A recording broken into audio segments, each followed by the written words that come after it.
السلام علیکم ملګرو، بشیر خان یم. څنګه چې تاسو ته پته ده نن د جمعې مبارکه ورځ ده، نو زه غواړم چې زه او تاسو ټول په شریکه سره یو لړۍ چالو کړو د درود شریف په.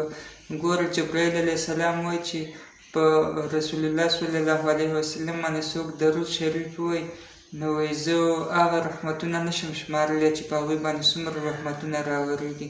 د درود شریف خو هر وخت ډېر په ځای دی، خو نن د جمعې مبارکه ورځ ده او د جمعې په ورځ باندې داسې لمحات هم راځي چې په هغه کې الله پاک دعاګانې ډېرې زیاتې قبلوي. نو کوشش کوئ چې ذکر اذکار هم ډېر کوئ او ویډیو د خپلو ملګرو سره شیر کړئ. دغسې چې یو کس مخکې ویډیو شیر کړي بل یې مخکې، نو دغسې څنګه چې زنځیر دی کړۍ په کړۍ باندې دغسې یو لوی لیڼ به ولګو، درود شریف به چالو شي.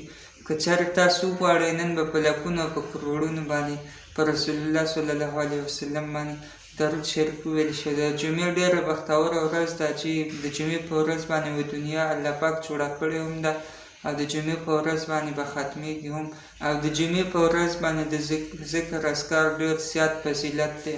تاسو هم کوشش وکړئ چې 2 ځل 3 ځل څو ځل درود شریف ویلی شوي وایي، کمنټ کې وکړئ، ولیکئ او ویډیو د مخکې ملګرو سره شیر کړئ. نو دغسې به مخکې دا ویډیو روانه یو سلسله به جوړه شي، بیا به ما ته یو دی یا به څه کار کو خبر به م نه زما ستا په وجه باندې به یو سړی په بل ځای کې درود شریف ووایي، نو الله پاک به موږ له هم پوره نیکۍ راکوي او هغه ته به هم پوره ثواب میلاویږي.